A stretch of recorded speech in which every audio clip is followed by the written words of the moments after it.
Kebakaran yang terjadi di lokasi Taman Wisata Alam atau TWA Puntikayu pada Jumat malam pukul 8 diprediksi karena puntung rokok yang dengan sengaja dibuang warga ke lokasi kejadian. Dijelaskan oleh Kepala Resort Puntikayu, pihaknya dengan kepolisian saat ini masih melakukan pendalaman atas kejadian kebakaran tersebut.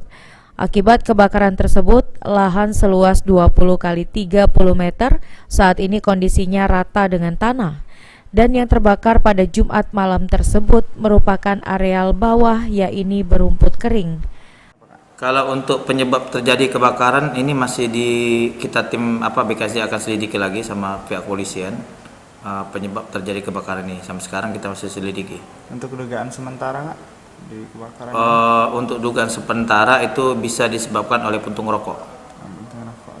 Luas lahan yang terbakar sendiri Kak, ada berapa? Kalau setelah hasil pengecekan kami di lapangan dan pengukuran lapangan dengan kawan-kawan, bahwasanya itu area yang terbakar itu ukurannya 20 kali 30 meter, yang mana area yang terbakar itu hanya kebakaran bawah sama serasa kering yang gantung-gantung pada akar kering. Nah itu, kalau untuk kebakaran tajuk tidak ada. Mengantisipasi agar kebakaran di Puntikayu tidak kembali terulang, Resort Puntikayu akan meningkatkan patroli rutin di areal bersama anggota, khususnya di tempat atau akses-akses yang sering dimasuki oleh masyarakat. Sementara itu, setelah dilakukan pengecekan di lokasi kebakaran oleh tim Resort Puntikayu, tidak ditemukan satwa mati akibat kebakaran di areal Puntikayu. Eki Saputra, PAL TV.